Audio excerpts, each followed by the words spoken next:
जय हिंद दोस्तों, मैं अंकुश तोमर आपका आपके अपने YouTube चैनल उदय डिफेंस एकेडमी पर स्वागत करता हूं।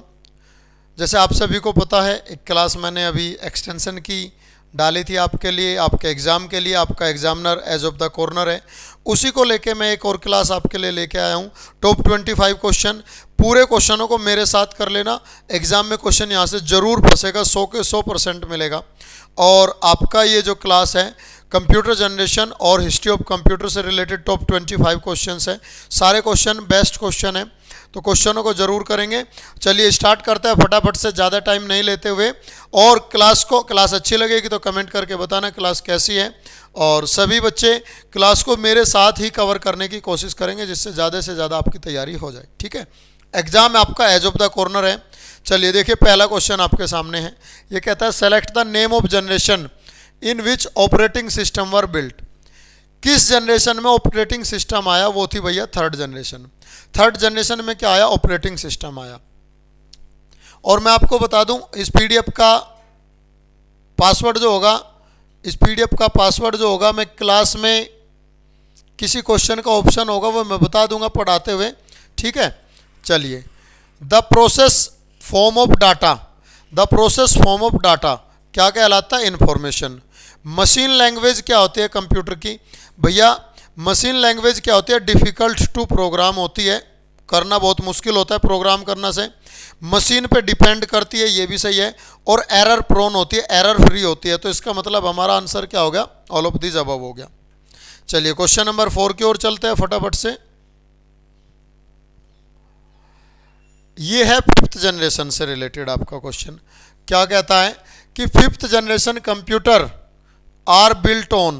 फिफ्थ जनरेशन के जो कंप्यूटर है किस पे बनाए गए हैं? भैया फिफ्थ जनरेशन कंप्यूटर जो है वो बेस है किस पे? आर्टिफिशियल इंटेलिजेंस एआई पर बेस है। बेस किस पर है? आर्टिफिशियल इंटेलिजेंस एआई पर बेस है।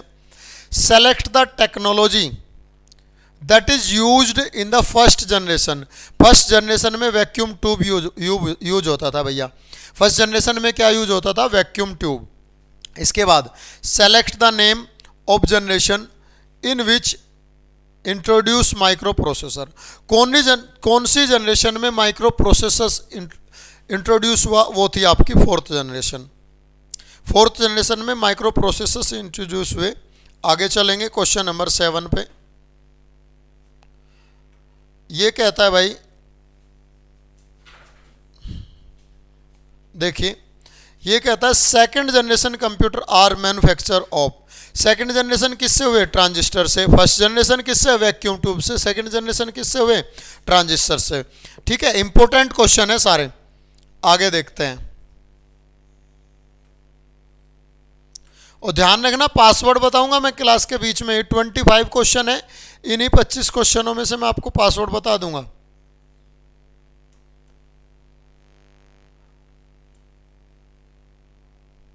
देखिए question number 8। A computer contains. A computer क्या रखता है? ये कहता है ए कंप्यूटर कंटेंस क्या रखता है भाई? सीपीयू भी रखता है, सेंट्रल प्रोसेसिंग यूनिट भी होती है, मेमोरी भी होती है, इनपुट और आउटपुट यूनिट भी होती है। तो इसका मतलब option D. An integrated circuit is. Integrated IC क्या होती है? इंटीग्रेटेड सर्किट का मतलब आईसी। आईसी होती है भैया fabricated on A टिनी silicon chip. Silicon क्या होता है? सिलिकॉन होता है सेमीकंडक्टर। सिलिकॉन क्या होता है? सेमीकंडक्टर। तो भैया ये सेमीकंडक्टर बेस्ड चिप होती है। ठीक है बात। चलिए आगे देखते हैं। Select the 3 designs. Select the 3 decisions making action perform by the ALU. ALU arithmetic logical unit. Arithmetical logical unit का मतलब है कि भैया वो मैथ वाले फंक्शन चलाएगी। और मैथ वाले चलाएगी तो लेस देन, ग्रेटर देन और इक्वल टू, तीनों फंक्शन उसमें होंगे। Option D. क्वेश्चन नंबर 11 की ओर चलेंगे। लीजिए भैया, question number 11। Select the name of generation in which Nepal conducts a computer. ये कहता है select the name of generation in which Nepal conducts a computer for census of 2028-20। ये कहता है कंप्यूटर ने, नेपाल ने कौन सा कंप्यूटर जनरेशन में अपना कंप्यूटर दिया जो गणना पर आधारित था। तो गणना पर आधारित था कौन सा, second generation. Select the purpose of the algorithm and flow chart. Algorithm and flow chart क्या होता है, एल्गोरिदम और फ्लो चार्ट होता है किसी प्रॉब्लम को आइडेंटिफाई करने के लिए, मतलब specify the problem completely and clearly. Next question हम देखेंगे, select the year when Pascaline was originated. Pascaline किस ईयर में ओरिजिनेटेड हुआ, 1642 में। नेक्स्ट क्वेश्चन की ओर चलेंगे, क्वेश्चन नंबर 14।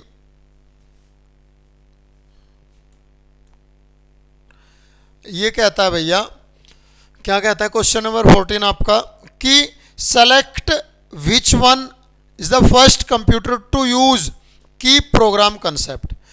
कौन सा कंप्यूटर है जो प्रोग्राम के कंसेप्ट रखता था, वो था EDSAC। EDSAC। चलेंगे आगे क्वेश्चन नंबर 15 पर। चलिए,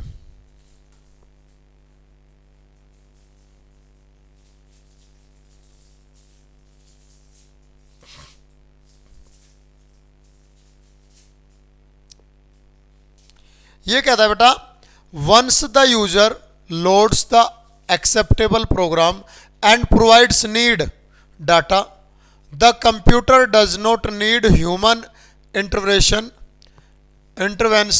this feature is known as intervention. This feature is known as. ये कहता है कि एक्सेप्टेबल प्रोग्राम जो प्रोवाइड करता है कंप्यूटर, आदमी की जरूरत नहीं होती उसमें, तो वो फीचर क्या कहलाता है, ऑटोमेटिक। आदमी की जरूरत नहीं होती, वो फीचर क्या कहलाएगा भाई, ऑटोमेटिक, जिसमें इंसान की जरूरत ही नहीं है कंप्यूटर को। The interval of generation was 1952 and 1964।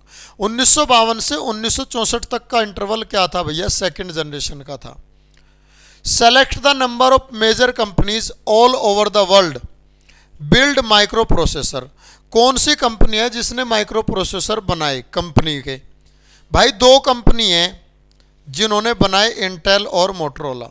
2 company है सबसे ज़्यादा जिन्होंने बनाए प्रोसेसर, मोटरोला और इंटेल। Question number 18।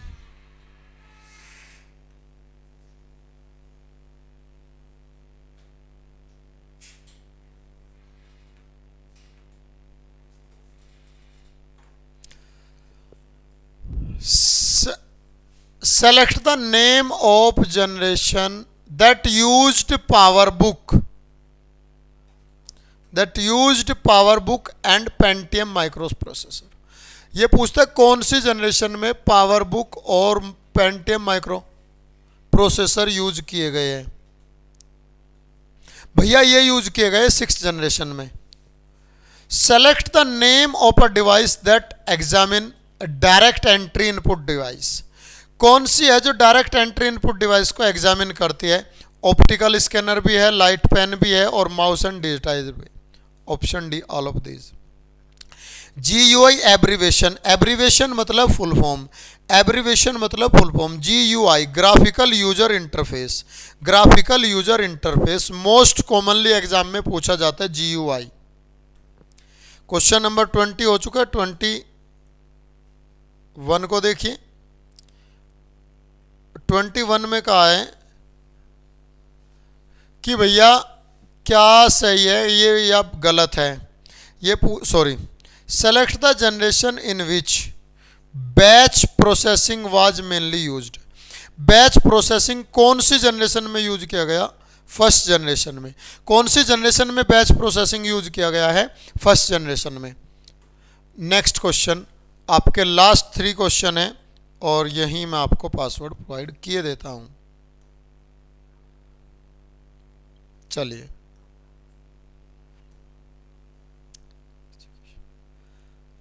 इस क्वेश्चन का आंसर आपका execution, only execution, not execution time. चलो फ्लिप फ्लॉप बनाते हैं 22 का आंसर। हाँ चलिए देखिए, the time during which A job prepare by computer, ऐसा टाइम जिसमें कंप्यूटर कोई भी कार्य क्या करता है, तैयार करता है, उसे हम बोलते हैं एग्जीक्यूशन टाइम। उसे हम क्या बोलते हैं, एग्जीक्यूशन टाइम बोलते हैं। Select the circuit that is used as memory device in computer. भाई सर्किट में मेमोरी डिवाइस के यूज में रेक्टिफायर यूज नहीं होता, रेक्टिफायर एसी से डीसी बनाता है। एटेन्यूएटर यूज नहीं होता, कंपैरेटर यूज नहीं होता, केवल यूज क्या होता है, फ्लिप फ्लॉप। और यही आपका पासवर्ड है विदाउट स्पेस, पीडीएफ में मिलेगा पासवर्ड, फ्लिप फ्लॉप पासवर्ड मिलेगा पीडीएफ का, बस स्पेस नहीं होगा। बाकी अल्फाबेट्स जो के त्यों होंगे, capital F LIP, capital F LOP, same to same होगा, बस स्पेस नहीं होगा। ये पासवर्ड है आपकी पीडीएफ, ठीक है। The fourth generation was built on integrated circuit. The fourth generation was built on integrated circuit, yes, IC पर बनाए गए थे fourth generation. The generation constructs on VLSI, very large scale integrated micro processor. Very large scale integrated micro processor fourth generation है, integrated circuit पे ही बनाए गए थे fourth generation के। क्वेश्चन नंबर लास्ट आपका बचा है 25। ये कहता है सेलेक्ट द, क्वेश्चन नंबर 25 क्या कहता है, देखिए पढ़िए फटाफट से। क्या कहता है भैया, ये कहता है select the generation of computer started with using vacuum tubes as primary component. आप सभी को पता है वैक्यूम ट्यूब किस में यूज हुई थी, प्राइमरी कंपोनेंट्स में, फर्स्ट जनरेशन में। फर्स्ट जनरेशन में आंसर 1। इस तरह आपको इस पीडीएफ में मैंने 25 क्वेश्चन जो जनरेशन से रिलेटेड है, एग्जाम में पूछे जाते हुए मैंने कराया है। पीडीएफ मिलेगी टेलीग्राम पर, पासवर्ड मैंने बता दिया है, स्पेस नहीं है उस आंसर में, स्पेस नहीं है, ठीक है बेटा। तो आप इसे आप तैयार करेंगे, अच्छे क्वेश्चन है। नई क्लास के साथ मैं फिर आपके साथ जुड़ूंगा जल्दी ही, तब तक के लिए take care, thank you very much. और आप सभी को एक बार फिर से दीपावली की हार्दिक शुभकामनाएं। सभी अपने त्यौहार को हंसी खुशी मनाएं, कुशल मंगल रहे और अपने स्वास्थ्य का स्पेशली ध्यान रखेंगे, ठीक है। Thank you very much, take care and Jai Hind सभी को।